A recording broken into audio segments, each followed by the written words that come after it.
Velázquez y les empezaré a hablar acerca de los aspectos más importantes de cada unidad que se encuentran en la guía de estilística de la traducción. Primero, empecemos con la unidad cero o la unidad introductoria. Esta unidad tiene ciertos aspectos que captaron mi atención. El primero de ellos es la diferencia entre los conceptos de estilo, estilística y estilística comparada. Si bien en la guía dice que el estilo se relaciona con el realce, las características propias de algo en particular, consideramos que el estilo son las características que en este caso un traductor le da a un texto que ha sido traducido. Mientras que la estilística es el estudio de estos estilos, es el estudio de los estilos que se le puede dar a una traducción, si hablamos de la materia de traducciones. Y por último tenemos la estilística comparada, que si bien sabemos es una categoría que proviene de la estilística, es decir, es una ramificación de la estilística. La estilística comparada se encarga de analizar lo que es el estilo léxico, el estilo sintáctico y el estilo semántico que se puede hallar en un texto. Ahora bien, ese es el primer aspecto. Ahora el segundo es son las modalidades de la traducción, y lo cual no se debe confundir con los tipos de traducción, ya que las modalidades de traducción son, por decirlo así, los distintos métodos que se pueden utilizar para traducir un texto.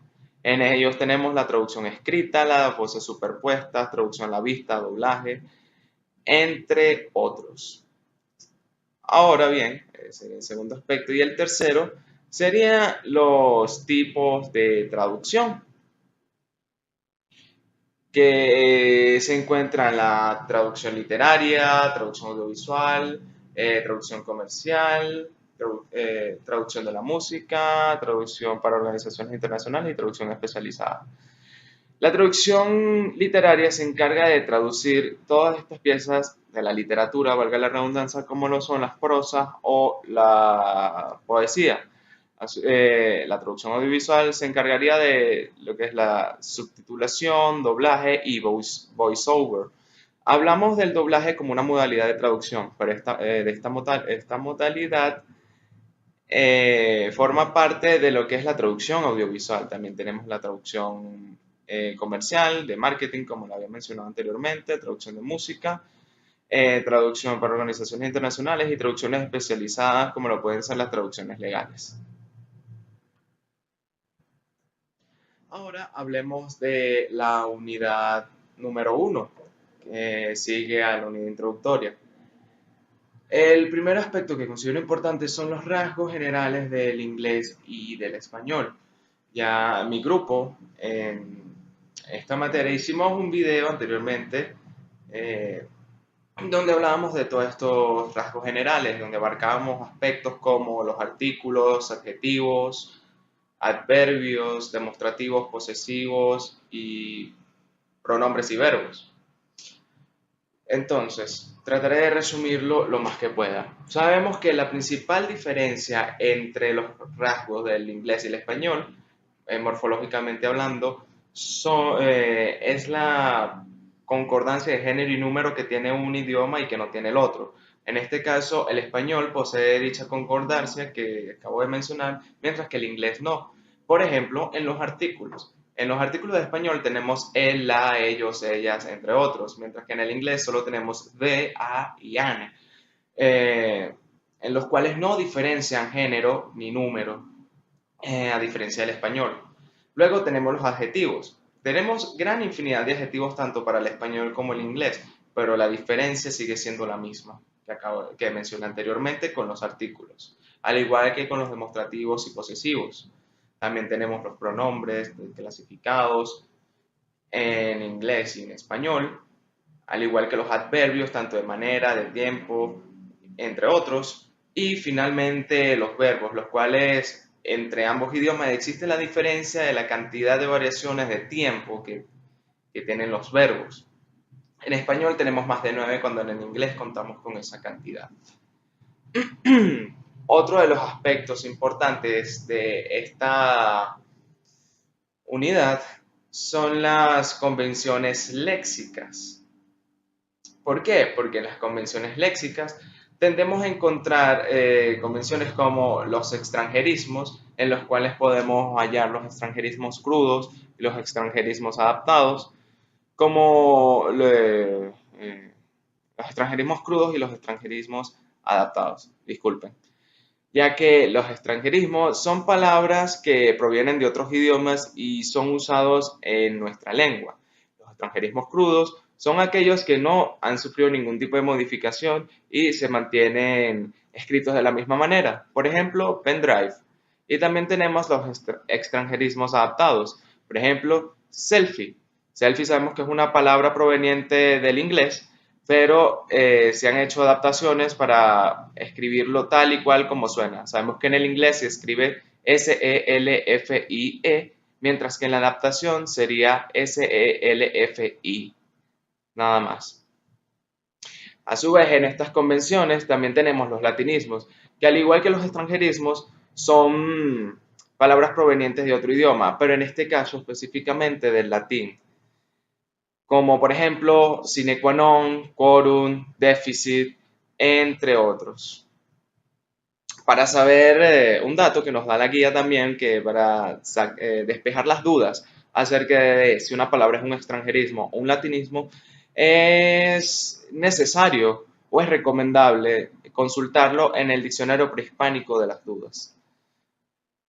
Otra de las convenciones léxicas también son las regiones y las zonas geográficas, como en la guía bien dicen Zurich y Múnich, que provienen de Zurich y München. Por último, tenemos los falsos amigos o false cognates en inglés, que son aquellas palabras que pueden tener similitudes en la escritura, tanto en el inglés como en español, más sin embargo, su significado no es el mismo.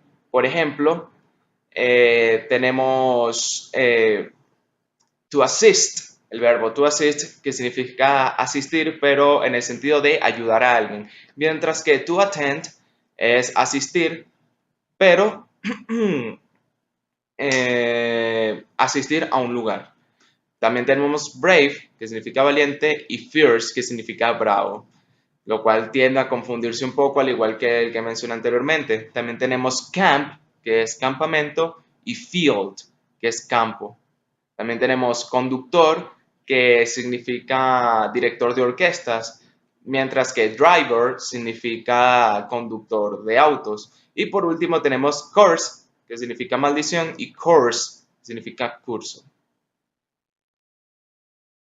Ahora, hablando de la unidad 2, es importante tener en cuenta lo que es el análisis estilístico en los procesos translativos, como dice la guía. ¿Por qué? Porque un traductor, a fin de cuentas, se encargará de traducir textos tanto oficiales o burocráticos, formales, neutrales o de manera informal, coloquial o argot. Y para ello debe tener en cuenta las distintas formas y métodos para traducir un texto. También esto va dependiendo del público al que va dirigido o dependiendo del encargo que se le da al traductor. Asimismo, también tiene que tener en cuenta la generalidad y especificidad de un texto para que sea simple, popular, neutral, educado, técnico o supremamente técnico. De igual manera, esto va dirigido a cierta población, pues a unos científicos no les puedes hablar de manera simple, por decir un ejemplo, y tampoco a un pueblerino se le puede hablar de manera técnica. ¿Por qué? Porque no va a entender el mensaje que se le transmitirá. Asimismo, también tiene que tener en cuenta lo que es la intensidad y atenuación, es decir, el tono con que está traduciendo un texto. Eso hablando del primer aspecto importante que considero de la unidad 2. Ahora bien, las colocaciones son este tipo de combinaciones entre partes del discurso para poder hacer oraciones que tengan sentido. Aquí en la guía nos ofrecen ciertos modelos, por ejemplo, sustantivo, preposición o sustantivo, por ejemplo, lugares de interés. También tienen otro modelo que es sustantivo más adjetivo, por ejemplo, casa magistral o clase magistral, mejor dicho. Luego tenemos otro que es verbo más artículo más sustantivo. Y por último, verbo más preposición más sustantivo. Por ejemplo, eh, eh, sudar con esfuerzo. Ese es el segundo aspecto. Y ahora, por último, el tercer aspecto de la unidad 2 sería la coherencia y la cohesión. ¿Por qué? Porque la coherencia y la cohesión es necesaria en cualquier idioma, tanto para traducir como para escribir un texto, ya que un texto correctamente escrito debe tener estos dos elementos. Debe mantener una cohesión, lo cual implica que debe tener elipsis, correlación de los tiempos y el uso correcto de los conectores. A su vez, que el texto esté dividido en párrafos. Y por último, la coherencia, que se refiere a que las ideas estén conectadas una con otra y cada una se complemente con la otra.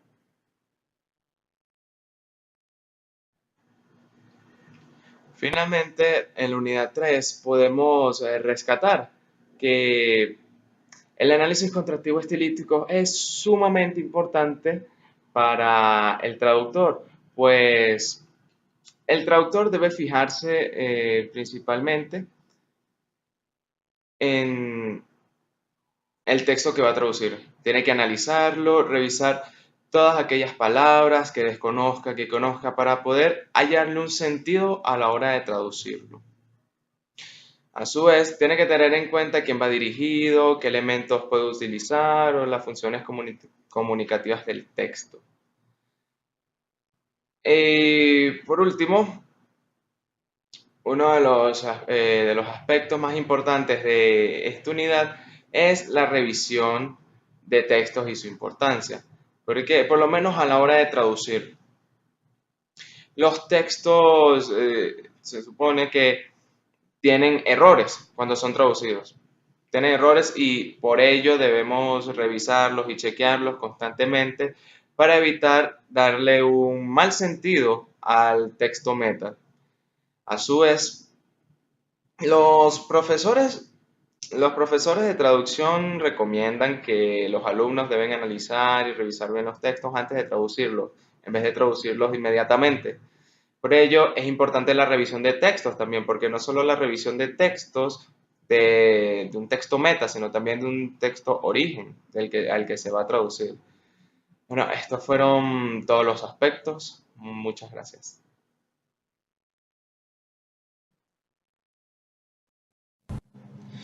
Bueno, ahora hablemos de los procesos de traducción, especialmente con las imágenes ofrecidas a través del portal Edmodo.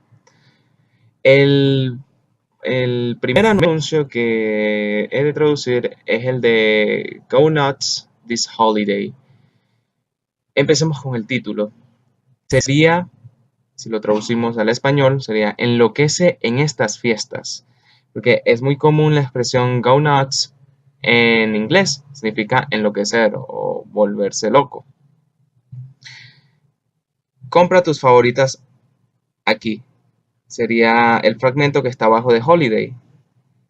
Luego vienen los horarios de domingos de 8 de la mañana a 6 de la tarde, de lunes a jueves de 7:30 de la mañana a 9 de la noche, los viernes de 7 de la mañana a 4 de la tarde y finalmente cerrado los sábados. El proceso para traducir el anuncio de Go Nuts fue sencillo porque ya tenía conocimiento de la expresión Go Nuts y también de los verbos que se utilizan y las palabras que fueron utilizadas en dicho anuncio. El segundo anuncio sería el de Get a Kick Out of Cooking. Si lo traducimos al español sería disfruta de la cocina, puesto que get a kid out of es una expresión de disfrute. Entonces, lo traduje como disfruta de la cocina. Luego abajo de la imagen del jalapeño dice consigue tu jalapeño aquí. Posteriormente los horarios, al igual que en el primer anuncio, domingos de 8 de la mañana a 6 de la tarde, de lunes a jueves de 7 de la mañana a 9 de la noche, viernes de 7 de la mañana a 4 de la tarde y finalmente cerrados los sábados. Con el anuncio de Get a Kick Out of Cooking, sí fue un poco más complejo porque no conocía la expresión y tuve que recurrir a un diccionario en línea para poder saber el significado de dicha expresión. Con el anuncio de Coca-Cola, podemos ver que se puede traducir de manera bastante sencilla, no tuve problemas a la hora de traducir, a excepción de la expresión Taste Treat for the Home, que lo traduje de manera literal como pruébenla por el hogar o por la casa. En la primera parte, en la parte superior del anuncio, diría en español, ahora en tamaño familiar también. Luego, en la parte izquierda, deliciosa y refrescante. Abajo sale la botella de Coca-Cola de tamaño estándar, que sería el tamaño normal o tamaño regular. Y a la derecha, con la imagen de el anciano, saldría la botella de tamaño familiar. La botella de tamaño familiar. Y abajo diría el mismo refresco espumante. Por último, tenemos el anuncio de McDonald's, que está haciendo referencia a un café helado y haciendo una descripción del mismo usando adjetivos, los cuales son cremoso, creamy, dreamy, que es soñado, icy, que es helado, y chocolate, que es achocolatado. A la izquierda, en la parte inferior, diría moca helado. Luego, debajo del logo de McDonald's, diría me encanta. Y a su izquierda, que dice mocas, en español sería cafés moca.